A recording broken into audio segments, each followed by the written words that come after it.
जय भीम। नमो बुद्ध साथियों। आज हम हैं शिमला में, और शिमला में चौड़ा मैदान है जहां पर लगी है बाबा साहेब की बड़ी मूर्ति। और इस मूर्ति को देखते ही सर झुकाने का मन करता है, श्रद्धा से सर झुक ही जाता है। और मेरा ही नहीं बल्कि तमाम वो बहुजन समाज के लोग जो बाबा साहेब में श्रद्धा रखते हैं, बाबा साहेब में विश्वास रखते हैं, बाबा साहेब के मिशन को जानते हैं, वे सभी लोग जहां भी मूर्तियों को देखते हैं सर जरूर झुकाते हैं। लेकिन साथियों, सर झुकाना और बाबा साहेब के मिशन को जानना और बाबा साहेब के मिशन को पूरा करना, दोनों बातें अलग अलग हैं। सर तो करोड़ों लोग झुकाते हैं, लेकिन यही करोड़ों लोग जो हैं संगठित नहीं है, और संगठित नहीं होने की वजह से, बाबा साहेब के मिशन को नहीं जानने की वजह से बाबा साहेब का मिशन पूरा नहीं हो पा रहा है।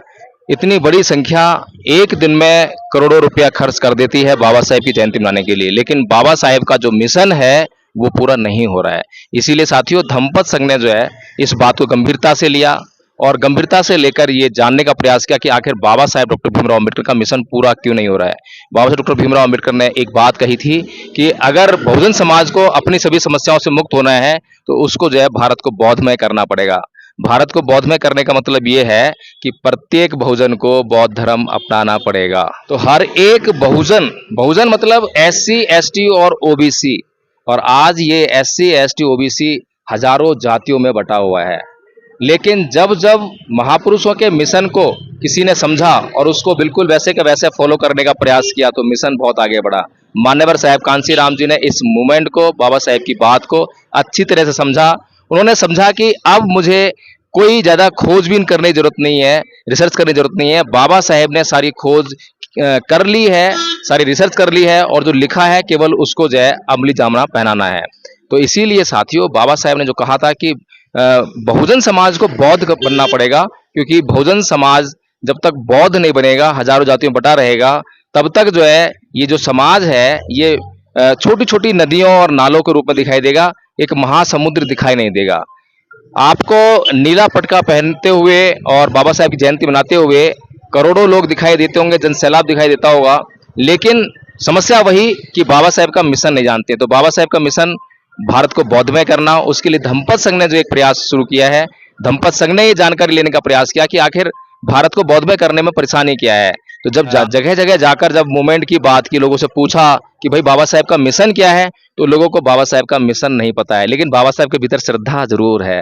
बाबा साहेब भीतर श्रद्धा है, ये बहुत बड़ी बात है, अच्छी बात है, और इसके साथ ही बाबा साहेब का मूवमेंट शुरू हो जाता है। लेकिन जो जानकार लोग हैं, जिन्होंने बाबा साहेब के मूवमेंट को समझा है, तो ये उनकी जिम्मेदारी बनती थी कि वो उन लोगों के पास जाएं और बाबा साहेब के मिशन मूवमेंट की बात करें, उनको बौद्ध बनाने की तैयारी करें। लेकिन बौद्ध बनाने के लिए भी बहुत सारे मूवमेंट चले हैं, और बौद्ध बनाने के लिए जो मूवमेंट चले हैं वो दीक्षा कार्यक्रम तक ही सीमित रह गए हैं। दीक्षा होने के बाद उनमें कोई भी मोबिलाइजेशन नहीं आता है, उनको शिक्षित करने का प्रोग्राम नहीं चल पाता है। धम्मपद संघ ने कई जगह लोगों से पूछा कि भाई कितने लोग बौद्ध हैं। जब बौद्ध की जानकारी होती है तो उनसे पूछा जाता है कि भाई बताइए बौद्ध धर्म क्या है। तो बौद्ध धर्म के बारे में केवल इतना ही बता पाते हैं कि अंधविश्वास को नहीं मानना, पाखंड को नहीं मानना, देवी का पूजा न करना, ईश्वर की पूजा न करना, यही बौद्ध धर्म है। इसके आगे और पूछा गया कि भाई और बताइए क्या है बौद्ध धर्म, बस इतना ही जानते हैं। तो साथियों, धम्मपद संघ ने इस जानकारी को इकट्ठा किया कि वास्तव में जब बौद्धों को बौद्ध धर्म की जानकारी ही नहीं है तो वो आगे लोगों को किस तरह से बताएंगे कि बौद्ध धर्म क्या है। और बाबा साहेब ने, भगवान बुद्ध ने हमेशा ये कहा है कि बौद्ध धर्म एक दवा है, जो इस दवा को खाएगा उसको फायदा होगा, और जब फायदा होगा तो वो आगे अपने आप जो है उस बात को बढ़ा देगा। तो इसीलिए धम्मपद संघ ने एक कोर्स तैयार किया, मिनिमम कोर्स तैयार किया, और उस कोर्स को मैं आपको बताना चाहता हूँ कि कोर्स क्या है। साथियों, ये बहुत ही छोटा कोर्स है, लेकिन इतना कारगर कोर्स है कि अगर आपने ये कोर्स कर लिया तो आपकी जिंदगी बदलने वाली है। और मैं ये ऐसी हवा में बात नहीं कह रहा हूँ, अब तक 180 से ऊपर लोग जो हैं इस कोर्स को कर चुके हैं। याद किया पहले उन्होंने, पाली में भी याद किया और हिंदी में भी याद किया, उसके बाद जैसे ही उस कोर्स को उन्होंने अपने जीवन में अप्लाई करना शुरू कर दिया, उनकी जिंदगी बदलने लगी। तो इस कोर्स में क्या है मैं आपको संक्षेप में बताता हूँ। सबसे पहले इसमें क्षमा याचना है। ओकाश बंदामी भंते द्वारतेन मया कत्तंग सब्बंग अपराधं क्षम तुम्हें भंते, यानी कि मन वचन कर्म से जो मेरे द्वारा अपराध हुए हैं उन्हें क्षमा कीजिए। क्षमा मांगने का गुण जो है समाज से गायब है।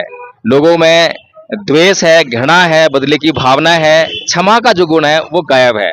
इसीलिए जो है बहुत ही महत्वपूर्ण चीज है। फिर उसके बाद है सील याचना।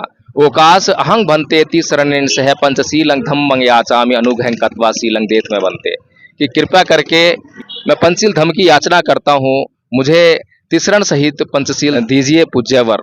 यानी कि मांगने पर जब किसी को दिया जाता है तब वह उसकी कद्र करता है। इसीलिए बौद्ध धर्म में जो है याचना करने के बाद ही कुछ देने की प्रथा है, परंपरा है। उसके बाद नमन है, नमन में नमो तस्य भगवतो अरहतो सम्मा सम्बुद्धस्स। इसका मतलब जो है बहुत से लोगों ने बस इतना समझा कि मैं बुद्ध को नमन करता हूँ, बुद्ध को नमस्कार करता हूँ, लेकिन ऐसा नहीं है साथियों। इसका मतलब धम्मपद संघ ने जो बताया है कि मैं उन सम्यक संबुद्ध को नमन करता हूँ जिन्होंने अपनी समस्त इंद्रियों पर पूर्णतया नियंत्रण स्थापित करके अपने चित्त कलेशों, काम, क्रोध, मोह, लोभ, द्वेष, तृष्णा, ईर्ष्या, राग इत्यादि को निकाल बाहर किया और अपने चित्त को परिशुद्ध किया। जब आप इस अर्थ को समझ जाएंगे तो भगवान बुद्ध का क्या महत्व है वो भी समझ में आ जाएगा। फिर दूसरे लोग ये अच्छी तरह समझ जाएंगे कि ये नमन कोई साधारण व्यक्ति को नमन नहीं है। उसके बाद तीसरण है, 3 शरण जाना होता है। शरण यानी रक्षा के लिए। हमारी रक्षा बुद्ध करते हैं, बुद्ध का हो गया धम्म करता है, उसके बाद संघ करता है। तो ये 3 शरण जाना जो है बेहद जरूरी है। इसके बाद जो है पंचशील है, पाणातिपाता बेरमणि सिक्खापदं समादियामि। मैं अकारण प्राणी हिंसा नहीं करूंगा, मैं चोरी नहीं करूंगा, मैं व्यभिचार नहीं करूंगा, मैं झूठ नहीं बोलूंगा, मैं शराब यानी कोई भी नशा नहीं करूंगा, प्रमाद नहीं करूंगा। इसके बाद जो है धम्म पालन गाथा है, सब पाप साकरणं कुशलस्व कुसुपदा सचित परियुद्धपनं एतं बुद्धानुशासनं। धर्म को लोगों ने क्या से क्या बना दिया, और मैं कहूं कि अधर्म को धर्म मानकर लोग जो है लगातार इस्तेमाल कर रहे हैं, उसको पालन करने की कोशिश कर रहे हैं। और अधर्म को जब हम धर्म कहेंगे, जैसे कि उदाहरण के लिए महाभारत का जो युद्ध हुआ उसमें जो है हम देखें तो कृष्ण जी ने जो है पांडवों का पक्ष लिया। अब पांडवों का पक्ष क्यों लिया, सोचने वाली बात है कि क्या जुआ खेलना धर्म है? क्या जुए में अपनी स्त्री को हार जाना धर्म है? क्या जुए में अपने भाइयों को हार जाना धर्म है? किसी ने जुआ खेलने के लिए विवश नहीं किया, खुद से जुआ खेले। और ये सारी बातें अगर हम सोचें तो धर्म क्या है, अधर्म क्या है? अधर्म को लोग जो धर्म मानकर जो है प्रैक्टिस कर रहे हैं। इसीलिए जो है अच्छे कर्मों का करना और बुरे कर्मों का नहीं करना, और अच्छे और बुरे के बीच के भेद को जानने के लिए सच्चे और अच्छे चित्त का निर्माण करना, ये धर्म है। भगवान बुद्ध ने ये बताया है। तो इसके बाद जो है 5 गाथाएं हैं। मैं आपको जो है 5 में से 3 गाथा बताऊंगा क्योंकि नेगेटिव पॉजिटिव है। तो पहली गाथा है, मनोपुबंगमा धम्मा मनोसेठा मनोमया मनसा च पदुठेन भास्ति वा करोति वा ततोनं चक्कं वै भैतो पदंग। ये मन सभी प्रवृत्तियों का अगुआ है, मन ही उनका प्रधान है। यदि कोई व्यक्ति प्रदूषित मन से कोई बात करता है या काम करता है तो दुख उसका अनुसरण उसी प्रकार करता है जैसे कि बैलों का पीछा गाड़ी खींचने वाले पहिए। तो ये बहुत महत्वपूर्ण बात है। और आज पूरे दुनिया भर के साइंटिस्ट जो हैं भगवान बुद्ध की 2600 साल पहले कही गई इस बात को जो है साबित करते हैं लॉ ऑफ अट्रैक्शन की बात करके। तो भगवान बुद्ध ने कहा है कि मन सभी प्रवृत्तियों का अगुआ है। सारी बातें पहले हमारे मन में आती है, उसके बाद हम काम करना स्टार्ट करते हैं। यदि हमने मन को संवार लिया तो हमारे कर्म सुधर जाएंगे। इसके बाद जो अगली गाथा है, अकोची मंग अवधि मंग अजीनी मंग आहासी में ये चतंग उपनहंती विरंग तेसंग न सम्मति, कि उसने मुझे मारा, उसने मुझे डांटा, उसने मेरा सब कुछ छीन लिया, उसने सबको लूट लिया। जो इस प्रकार की बातें अपने मन में करते हैं, रखते हैं, उनका वैर कभी शांत नहीं होता। बहुत इंपॉर्टेंट बात है साथियों। इसी कारण से, इन बातों को नहीं जानने के कारण बड़े बड़े जो विवाद हैं वो उत्पन्न हो जाते हैं। छोटी छोटी बातों से परिवार टूट जाते हैं और ऐसा द्वेष मन में बैठ जाता है कि पूरे जिंदगी भर जो है वो नहीं मिट पाता है। और धम्मपद संघ ने इन गाथाओं का इस्तेमाल करके जितने भी लोगों ने इसका इस्तेमाल किया उनकी जिंदगियां बदल गई, उनके परिवार में जो रिश्ते नाते थे सब में भारी परिवर्तन देखने को मिला, सब में जो खटास थी वो मिठास बदल गई।